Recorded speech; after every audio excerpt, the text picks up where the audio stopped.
जय श्री राम दोस्तों। आज हम खिलजी वंश के बारे में पढ़ेंगे। खिलजी वंश 1290 से 1230 ईस्वी तक चलता है। खिलजी वंश का नामकरण कैसे होता है यह देखते हैं। खल्ज अफगानिस्तान के एक प्रांत का नाम था। यहाँ के निवासी खलजी कहा जाते थे। इसी खलजी के नाम पर इस वंश का नाम खिलजी वंश पड़ा। जैसा कि हमने देखा कि अफगानिस्तान के एक प्रांत का नाम खल्ज था और यहाँ के निवासियों को खिलजी कहा जाता था। इसी के कारण इस वंश का नाम खिलजी वंश पड़ा।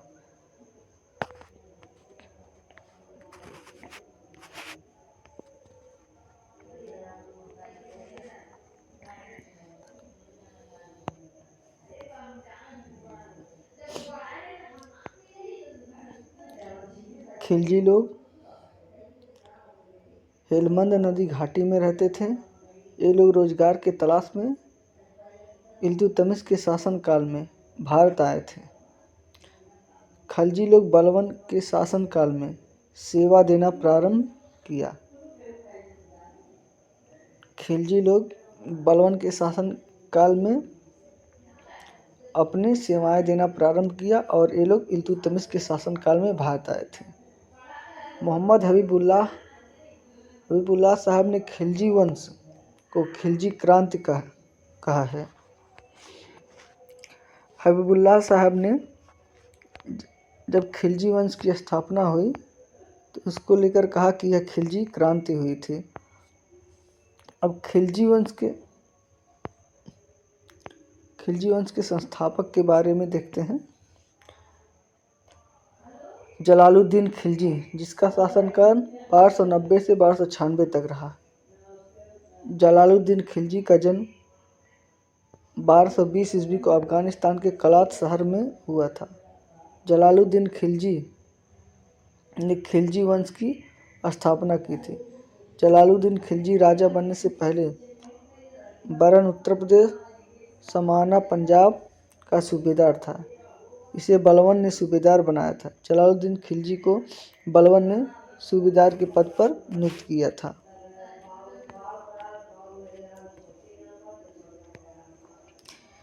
जलालुद्दीन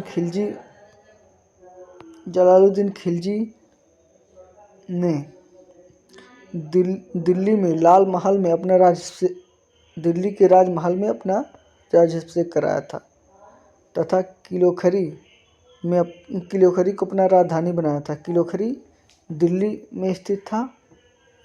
जलालुद्दीन ने बलवन के भतीजा मलिक छजू को कड़ा मानिकपुर का सूबेदार बनाया, लेकिन मलिक छजू स्वयं को स्वतंत्र घोषित कर लिया।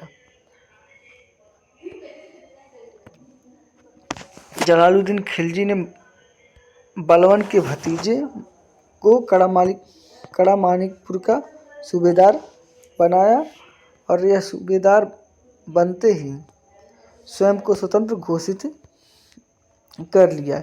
इससे जलालुद्दीन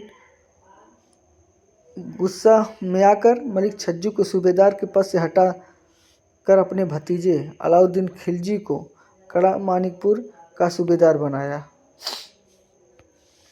जलालुद्दीन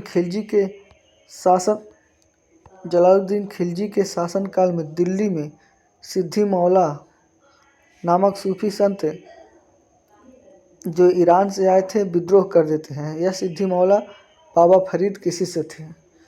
जलालुद्दीन ने सिद्दी मौला को पकड़कर पागल हाथियों के बीच छोड़ दिया, जिससे उनकी मृत्यु हो गई। 1290 ईस्वी में अब्दुल्ला नामक मंगोल नेता ने दिल्ली पर हमला किया, किंतु जलालुद्दीन खिलजी ने अब्दुल्ला मंगोल नेता को पराजित कर दिया। जलालुद्दीन खिलजी के शासनकाल में ही अब्दुल्ला मंगोल नेता का पुत्र उलुग खां 1292 ईस्वी में 4000 मंगोलों को लेकर दिल्ली पर हमला किया। जलालुद्दीन खिलजी उलुग खां का सामना नहीं कर पाए और 4000 मंगोलों के साथ उलुग खां दिल्ली में बह जाता है। जिस जगह पर मंगोल निवास किए उस स्थान को मंगोलपुरी के नाम से जाना गया। मंगोल सेनापति को नवीन मुस्लिम कहा गया। जलालुद्दीन खिलजी को शाइस्ता खान का उपाधि कैकुवाद ने दिया था। कैकुवाद बलवन का पुत्र था। जलालुद्दीन खिलजी का रणथंभौर अभियान 1290 ईस्वी को 1290 ईस्वी में जलालुद्दीन खिलजी ने रणथंभौर के राजा हमीर देव पर हमला करता है। हमीर देव जलालुद्दीन को पराजित कर देते हैं। जलालुद्दीन अपना जान बचाकर वापस दिल्ली भागा। दूसरा अभियान मंदावर का अभियान 1292। मंदावर दिल्ली का सीमावर्ती क्षेत्र था। जलालुद्दीन ने अपने भतीजा अलाउद्दीन को मंदावर के राजा महेश तेजपाल पर हमला करने के लिए भेजा। अलाउद्दीन ने महेश तेजपाल को पराजित करके मंदावर को छीनकर दिल्ली में मिला लिया। अब मालवा का अभियान मालवा मध्य प्रदेश में स्थित था। मालवा अभियान जलालुद्दीन खिलजी ने 1292 में किया। जलालुद्दीन ने अपने भतीजे अलाउद्दीन को 1292 में मालवा के राजा मणिकचंद पर हमला करने के लिए मालवा भेजा। अलाउद्दीन ने मणिकचंद को पराजित करके उसका भिलसा का किला छीन लिया। देवगिरी अभियान 1290 ईस्वी को अलाउद्दीन ने देवगिरी के राजा रामचंद्र देव पर हमला किया। यहाँ का राजा बिना युद्ध किए आत्मसमर्पण कर देता है और अलाउद्दीन को बहुत सारे धन उपहार में देता है। अलाउद्दीन खिलजी ने जब देवगिरी के राजा रामचंद्र पर हमला करता है तो यहाँ का राजा अलाउद्दीन से भयभीत होकर बिना युद्ध लड़े आत्मसमर्पण कर देता है और अपने जान के बदले में अलाउद्दीन को बहुत सारा धन उपहार में देता है। अलाउद्दीन उपहार को लेकर कड़ा मानिकपुर पहुंचता है। उसका चाचा जलालुद्दीन उससे मिलने पहुंचता है, परंतु अलाउद्दीन अपने चाचा की हत्या अपने अंगरक्षक इख्तियारुद्दीन हुद से करवा देता है। जब अलाउद्दीन देवगिरी के राजा से उपहार लेकर कड़ा मानिकपुर पहुंचता है तो अपने चाचा को मिलने के लिए बुलाता है। उसका चाचा जलालुद्दीन खिलजी जब उससे मिलने पहुंचता है तो अलाउद्दीन खिलजी अपने अंगरक्षक इख्तियारुद्दीन से जलालुद्दीन खिलजी का हत्या करवा देता है।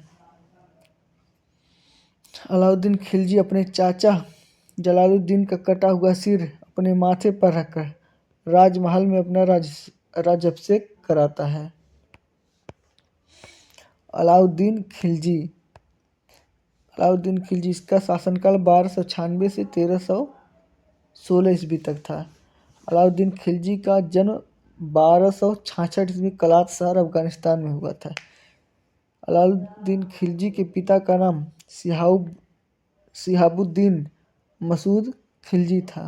इसके भाई का नाम असमास बेग था। अलाउद्दीन खिलजी के चाचा एवं ससुर जलालुद्दीन खिलजी थे।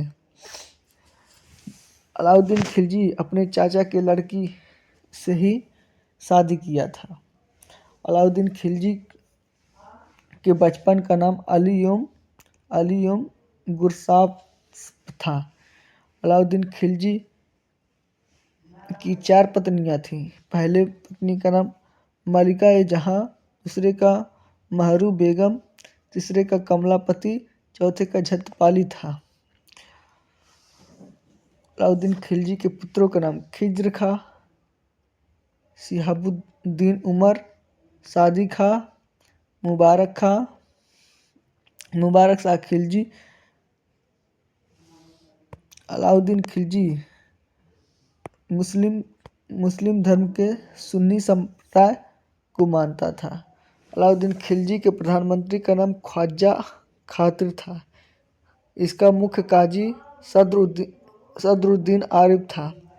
अलाउद्दीन खिलजी के सलाहकार का नाम अला उल मुल्क था।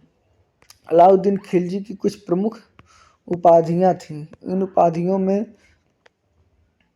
अलाउद्दीन खिलजी को अमीर उल मोमिनीन कहा जाता था, यामिन उल खिलाफत, यामिन उल मिल्लाह, खलीफा का नायब, विश्व का सुल्तान, सल्तनत काल का समुद्रगुप्त, जनता का चरवाहा, युग का विजेता, सिकंदर सानी और सिकंदर द्वितीय जैसे विभिन्न उपाधियां दी गई थी।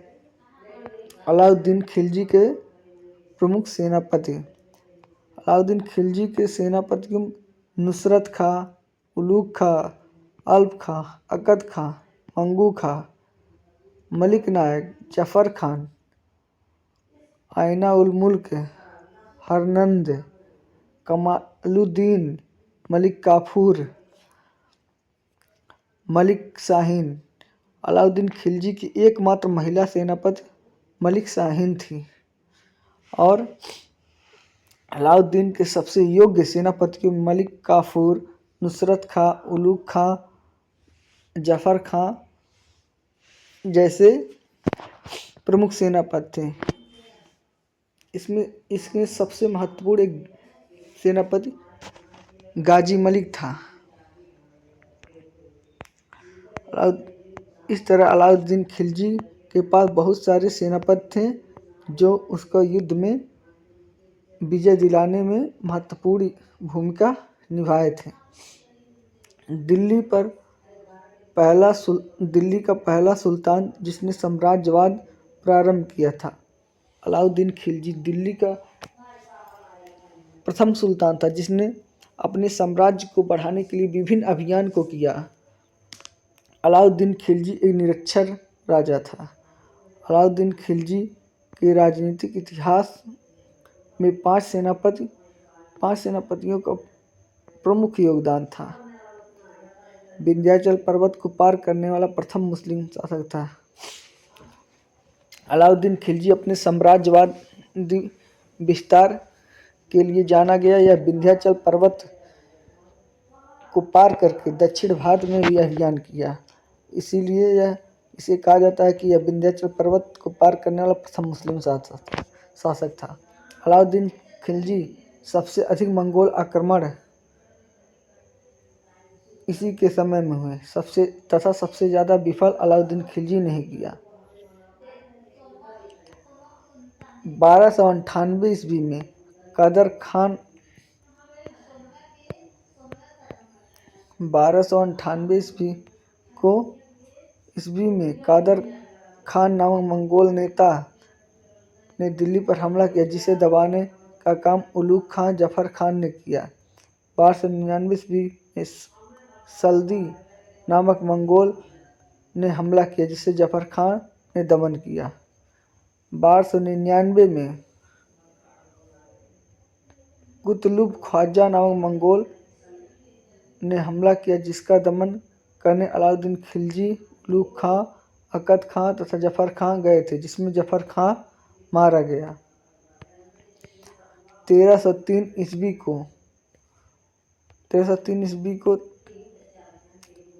को तारगी बेग नामक मंगोल हमला करता है, जिसका दमन अलाउद्दीन खिलजी करता है। 1305 ईस्वी में तरताक नामक मंगोल हमला करता है, जिसका दमन अलाउद्दीन खिलजी स्वयं करता है। अलाउद्दीन खिलजी के प्रमुख अभियान। गुजरात अभियान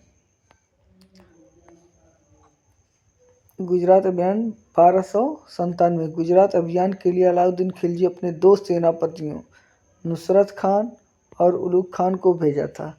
उस समय गुजरात का राजा रायकाण द्वितीय था। रायकाण डर से अपनी पुत्री को लेकर महाराष्ट्र में देवगिरी के राजा रामचंद्र देव के यहाँ शरण लेता है। नुसरत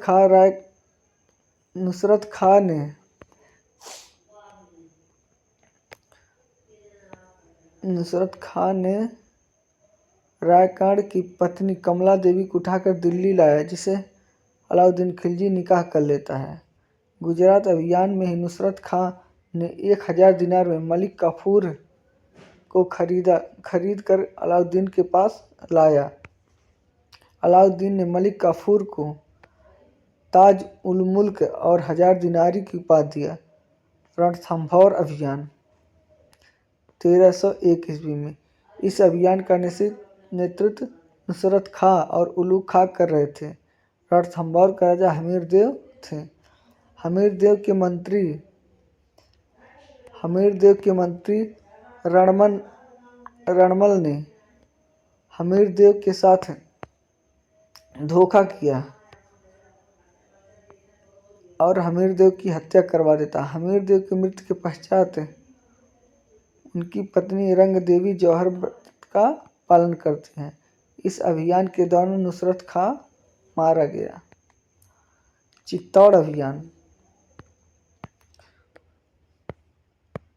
1303 ईस्वी में।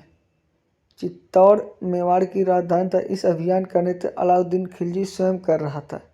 चित्तौड़ के राजा राणा रतन सिंह थे। इनके तरफ से नेतृत्व इनके 2 सेनापति गोरा और बादल कर रहे थे। इस युद्ध में रतन सिंह तथा उनके दोनों सेनापति गोरा और बादल मारे गए। रतन सिंह के मरने के बाद उनकी पत्नी पद्मावती ने जौहर कर लिया। अलाउद्दीन खिलजी ने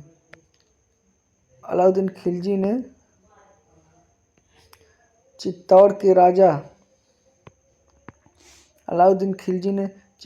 राजा को पराजित करके चित्तौड़ का नाम खिजराबाद कर दिया तथा उसका शासक अपने पुत्र खिज्र खां को दे देता है। यही खिज्र खां बाद में सैयद वंश की स्थापना करता है। गुजरात अभियान पर अलाउद्दीन खिलजी के साथ अमीर खुसरो भी गए थे। अमीर खुसरो ने चित्तौड़ को 7 स्वर्गों से ऊंचा बताया। अमीर खुसरो ने जब चित्तौड़ की शान शौकत और सुंदरता को देखते हैं तो कहते हैं चित्तौड़ 7 स्वर्गों से भी ऊंचा है। इसी चित्तौड़ अभियान के दौरान सबसे खतरनाक मंगोल आक्रमण इसके समय में हुआ था, जिसके कारण अलाउद्दीन खिलजी को किले के अंदर छिपना पड़ा था। देवगिरी अभियान 1307 ईस्वी में। इस अभियान का नेतृत्व मलिक काफूर कर रहा था। उस समय देवगिरी के राजा रामचंद्र देव था। उसने अपनी पुत्री छत्रपाली का विवाह अलाउद्दीन खिलजी के साथ कर दिया। अलाउद्दीन खिलजी रामचंद्र को राय रायन की उपाधि दिया तथा 1 लाख स्वर्ण मुद्रा उपहार में दिया और एक स्वर्ण छतरी तथा गुजरात का सारा जागीर रामचंद्र देव के नाम कर दिया। वारंगल अभियान। अलाउद्दीन का वारंगल अभियान 1309 ईस्वी को करता है। वारंगल अभियान का नेतृत्व मलिक काफूर कर रहा था। वारंगल आंध्र प्रदेश में पड़ता है। यहाँ के राजा प्रतापदेव थे। प्रतापदेव अपना जान बचाने के लिए कोहनूर हीरा मलिक काफूर को दे दिए। मलिक काफूर यह हीरा अलाउद्दीन खिलजी को देता है। कोहनूर का हीरा सर्वप्रथम गोलकुंडा के खान से निकाला गया था। द्वारा समुद्र का अभियान 1311 में। द्वारा समुद्र कर्नाटक में पड़ता है। मलिक काफूर ने 1311 ईस्वी में द्वारा समुद्र पर हमला करता है। यहाँ का राजा वीर बल्लाल तृतीय बिना युद्ध किए आत्मसमर्पण कर देता है। मदुरई अभियान 1311 ईस्वी में। मलिक काफूर ने 1311 में मदुरई पर हमला करता है। यहाँ पर मदुरई पे शासन 2 भाई सुंदर पांड तथा वीर पांड शासन चला रहे थे। ये दोनों भाई मलिक काफूर की अधीनता स्वीकार नहीं करते हैं। दक्षिण भारत का मात्र एक राज्य मदुरई था जो अलाउद्दीन खिलजी के साम्राज्य में नहीं मिला था। अलाउद्दीन खिलजी की बाजार व्यवस्थाएं।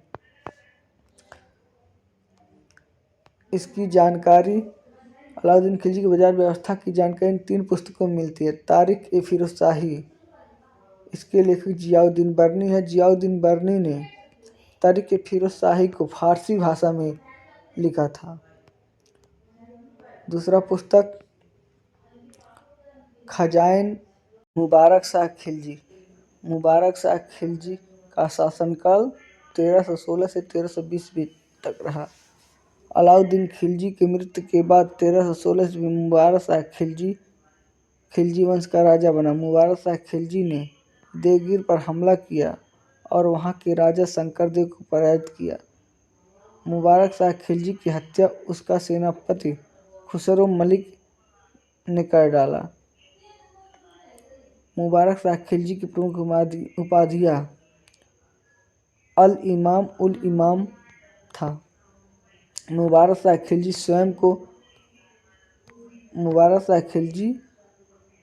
स्वयं खलीफा का उपाधि लिया था।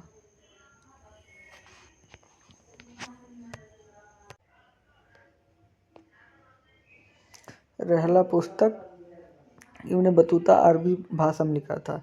इब्न बतूता मोरक्को देश का निवासी था। यह मोहम्मद बिन तुगलक के शासनकाल में भारत में आया था। अलाउद्दीन खिलजी के बाजार व्यवस्था चालू करने का मुख्य उद्देश्य साम्राज्य विस्तार करना तथा सैन्य शक्ति मजबूत करना था। अलाउद्दीन खिलजी द्वारा बनाए गए प्रमुख विभाग दीवान-ए-मुस्तखराज, यह एक राजस्व विभाग था। इसके प्रधान को अमील कहा जाता था। दीवान-ए-मुस्तखराज के प्रमुख को अमील कहा जाता था। दीवान-ए-विराजत, यह एक वित्त विभाग था। इसके प्रमुख को ख्वाजा खातिर कहा जाता था। दीवान-ए-इंशा, यह शाही सचिवालय था। इसके प्रधान या प्रमुख को दबीर कहा जाता था। दीवान-ए-मुस्तखराज, यह एक सैन्य विभाग था। दीवान-ए-मुस्तखराज यह एक सैन्य विभाग था। इसके प्रमुख को आरिज-ए-मुमालिक कहा जाता था। दीवान-ए-रसालत, दीवान-ए-रसालत विदेश विभाग था। इसका प्रमुख स्वयं अलाउद्दीन खिलजी था। दीवान-ए-रियासत, यह व्यापार एवं वाणिज्य विभाग था। इसका भी प्रमुख अलाउद्दीन खिलजी स्वयं था। अलाउद्दीन खिलजी के समय प्रमुख भूमि इक्ता भूमि। इक्ता भूमि का प्रमुख अधिकारी सूबेदार होता था। इक्ता भूमि का प्रमुख अधिकारी सूबेदार होता था। खालसा भूमि, खालसा भूमि का मालिक राजा स्वयं होता था। उर्सी भूमि, यह तुर्की मुसलमानों को दिया गया भूमि था। इसके मालिक तुर्की मुसलमान स्वयं होते थे।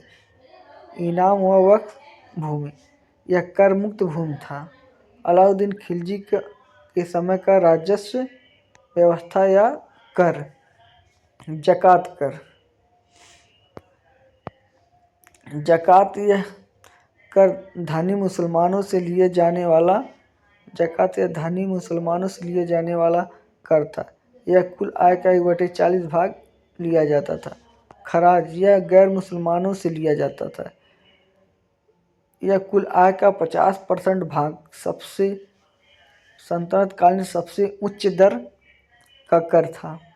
उर्स कर, यह मध्यम एवं साधारण मुसलमान से लिया जाता था। यह कुल आय के 10% भाग लिया जाता था। खम्स, युद्ध में सेना द्वारा लूटे माल जिसमें राजा का 80% हिस्सा तथा सेना का 20% हिस्सा होता था। व्यापारिक कर, व्यापारिक कर मुसलमानों से 2.5% तथा गैर मुसलमानों से 5% लिया जाता था।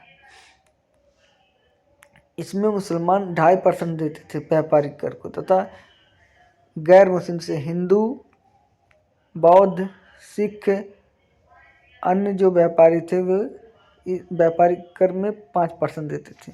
घरी कर, घरी कर मतलब घर या मकान पे लगने वाला कर होता है। अगर कोई व्यक्ति 5 मंजिला से ऊपर का मकान बनवाता है तो उसके ऊपर घरी कर लगता था। चरी कर, चरी कर मतलब चरवाहा कर, यह दुधारू पशुओं पे लगने वाला कर था।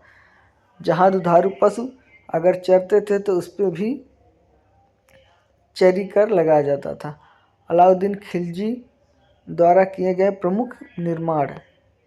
अलाउद्दीन खिलजी ने